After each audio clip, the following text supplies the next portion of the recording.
Hi guys! Welcome back to my channel. It's been a long time bago ako nakapag-update ulit dito sa channel ko because I'm so busy. Alright, so nandito na tayo.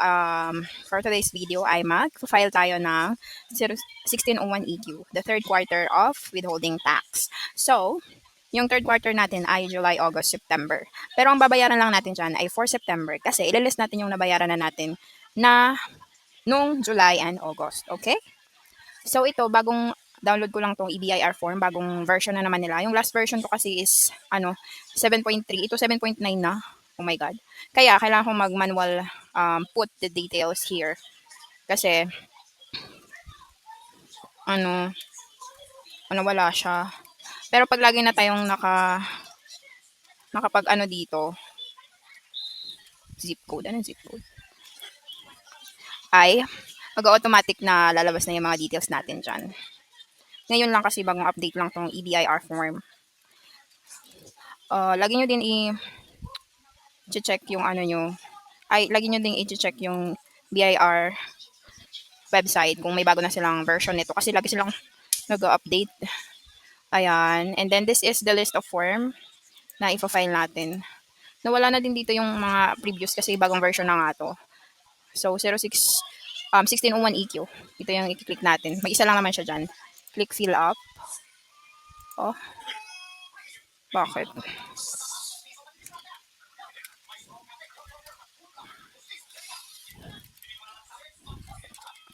May confirmation pa talaga.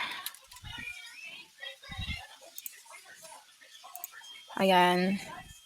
Na-save na nila. Fill up. Okay. Wait lang natin ang loading. Mabilis lang naman to guys. Mabilis lang mag-file ng withholding tax. Lalong-lalo na yung 0619E. Yung monthly. Pero ito kasing 1601 EQ ay so, i-click natin tong third quarter. Tapos year 2025, amended return no. Tax withheld, yes. And private. Ayun na nga, to continue. Ito kasing 1601 EQ ay kailangan may alpha list pang pinafile. Every quarter kasi yan, tapos annual. Kailangan may alpha list. Yung monthly na 0619E, wala naman yun. ATC guys, kung individual ka, WI. Pero kung corporation kayo, WC. WI 100. Then, scroll down mo lang, click OK. And ilalagay lang natin yung consolidated na amount na binabayaran natin sa nirerentahan nating commercial. Like sa akin, 7,000 monthly times 3, 21,000. Then, mag-auto calculate na yan. Ta-times nyo yan sa 5%. Ayan. So, 1,050 yung binabayaran ko every quarter. Kasi 350 per month. 350 times 3, 1,050. And then, dito sa number 20, ito na yung ililist natin yung nabayaran natin nung July and August. First month and second month. 350, 350. So, 700 yung nabayaran ko na kasi for July and August. So, ililist nyo na yan. Ililist na yan dito. Total remittances made, 700. Tax bill due, 350. So, 350 na yung babayaran natin. That is for September. Okay. And then, validate natin kung tama ba. Ano daw sabi? Item 9. Address. Wala ko nalagay, be. Oh my God.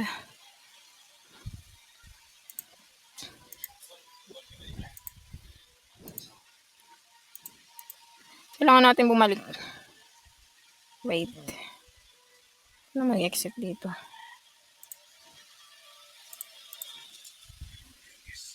D2B. Hindi ko siya nalagay yung registered address. Purok 5. Ang nilalagay ko dito ay yung address ng aming pwesto. Activity. Purok 5, Bagaperis. Ayan. So, 49. Then, balik ulit tayo. Fill up. Sorry. Mga ganyang details, guys. Dapat attentive tayo. Babalik ulit tayo. Third, mandatory no, tax withheld, yes. So, ayan na. Kanina, di ba, walang registered address. So, nakalagay na siya. Hindi siya ma-edit dito. Doon talaga sa main screen. Private. Tapos okay na, validate ulit natin. So ayan na, validation successful.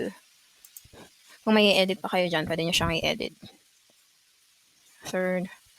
So okay naman na. Save. Submit final copy. Okay. Wait lang natin guys kasi masyado. Kailangan natin maging patient all the time. Submit successful. A notification will be sent to your email. Ayan. So, doon mo ma-receive sa email mo yung confirmation ng filing mo from BIR, which is also important. Guys, pwede kayo magbayad yung na-recommend kanina ni BIR dyan na nakalagay sa screen. Pero sa akin, Pigmaya ako nagbabayad para mas mabilis. Walang hassle. So, sa print, pwede kayo mag-print nito kung may printer kayo sa bahay as your copy. Since wala akong printer, ang ginagawa ko ay print. Tapos, inisave ko lang dito sa computer. Quick access. Wala yung important ko. Documents. Ano na lang.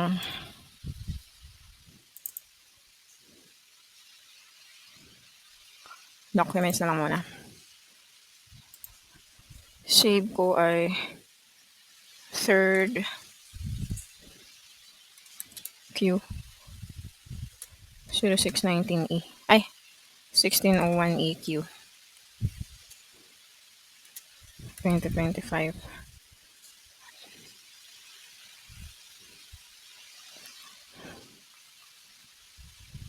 Okay na yan.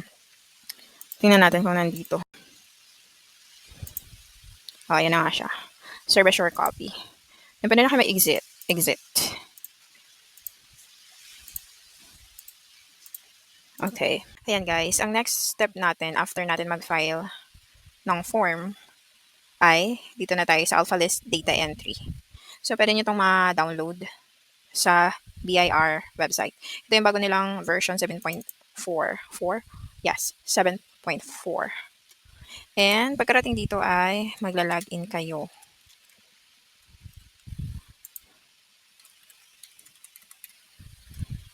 Ayan. Anyways guys, pag bagong login pa lang kayo dito, may lalabas dyan na ito. Pinakita ko dito sa screen. Do you want to parang put your details? Kasi bagong version to, diba? Hindi yan nababasa yung dati. So, mag-yes lang kayo dyan para malagay nyo yung withholding agent information or your details.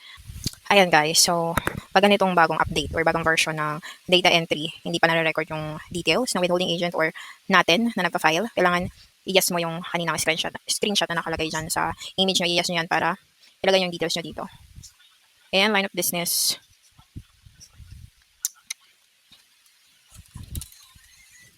Then, kung corporation kayo, ilagay mo dyan. Pero kung ano, individual, ayan, ilalagay mo yung last name, first name, and middle name. Then, your address. Barangay. District. 13 Martires. Cavite.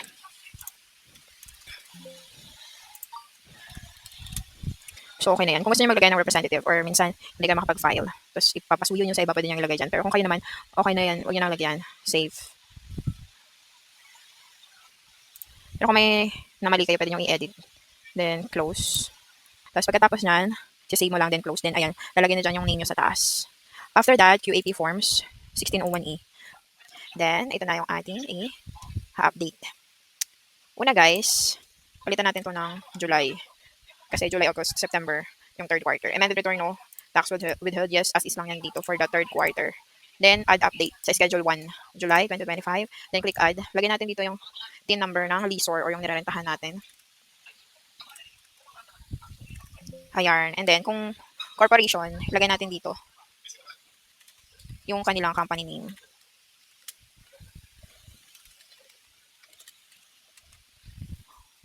And kung individual naman, dito sa last name, first name, middle name yung ilalagay. Then sa ETC or alphanumeric tax code, ang gagamitin ko ay WC100 because corporation sila. Pero kung individual yung nirerentahan nyo, WI100. Tapos dito, ang rent ay 7,000. Yan, nakakainis talaga pagdating dito eh. 7,000. 5%. Ayan, 350. 350 yung tax withhold ng July. Save.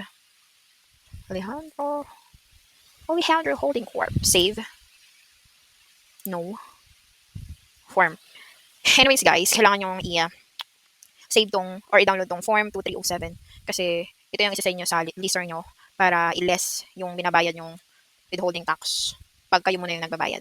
Pwede nyo siyang i-less sa rent. Depende sa usapan nyo. So, ayan, clinic ko siya. Wait natin. Ito na pala, na-open ko na.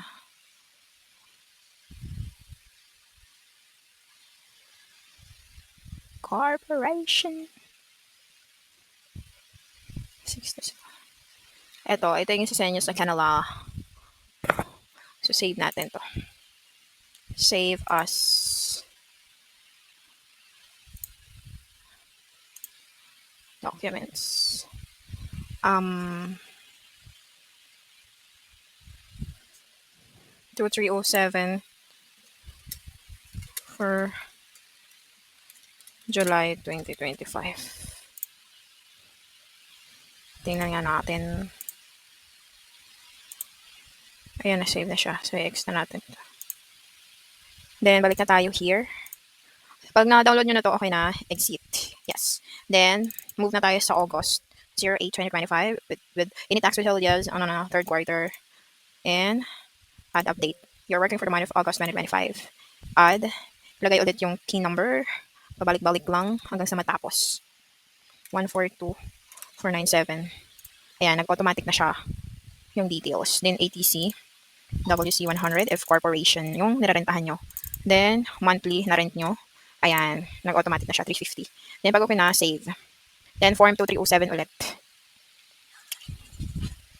Importante to para mabayaran kayo ng leaser nyo or maless sa rent nyo. Yung dati kong binabayaran nito, hindi ko na-update. Hindi ko napabayaran kasi recently ko lang nasabi sa leaser ko na ganito nga, nagbabayad ako. File. Save as 2307 for August. Okay na. Next na natin to. Balik na tayo dito. Pag okay na to, exit. Yes. Then for the last one ay September. So 9, 2025 as is lang to. Third quarter, add update. September 2025, add. Lagay ulit ang kanilang TIN number. Then, ganyan lang. Diba? Paulit-ulit lang. Then, 7,000. Mabilis lang naman siyang aralin. Kaysa sa magbayad pa kayo ng mga nagpa-file ng tax nyo. Sayang lang yung pambayad. Lalo na wala ka na makikita. Then, pag okay na siya, save. Then, form 2307 ulit. For the month of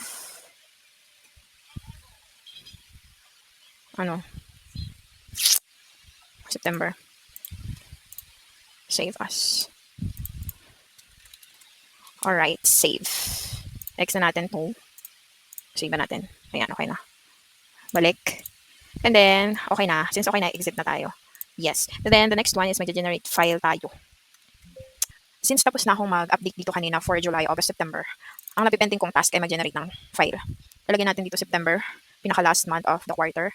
Amended return no, tax withheld yes. Then, third quarter, generate file. Ayan. September, save. Proceed na tayo. Na-save ko na yung for September, 09-2025. Next natin ay July. Save lang. Next ay August. Save. Bakit unable? Then, ba't kasi may error? Exit na tayo. Then, punta na tayo sa validation.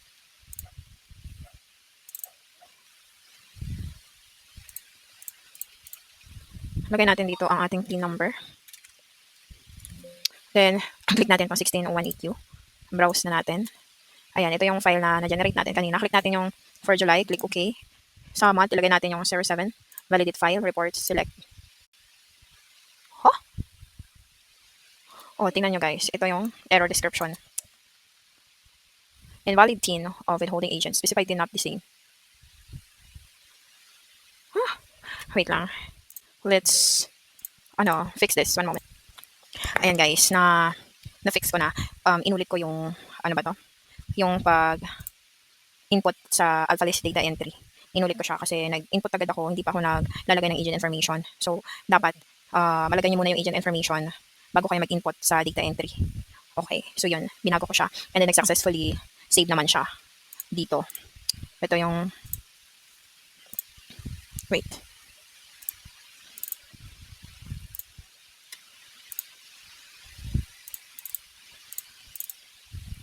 Ayan. Ito yung mga na-save ko na nag-successfully generate.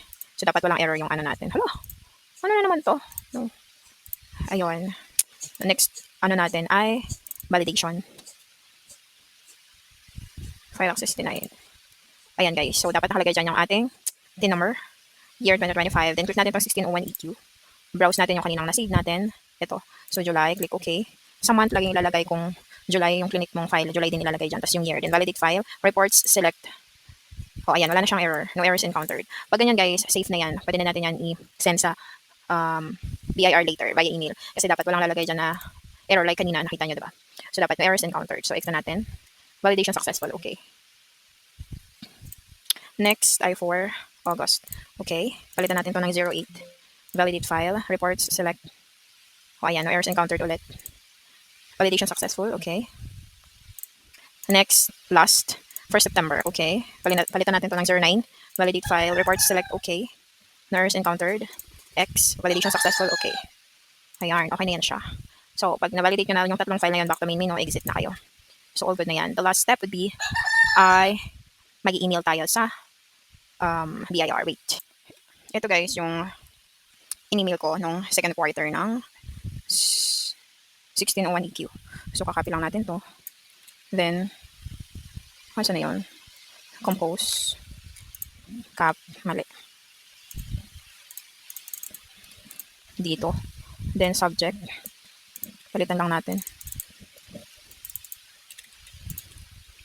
Ng third quarter. Third QAP. Recipients. Ito, e-submission, ABIR gold.ph. Tapos, saka na natin i-attach yung kaninang mga dot file. Okay. So, ito for July. Next, for August.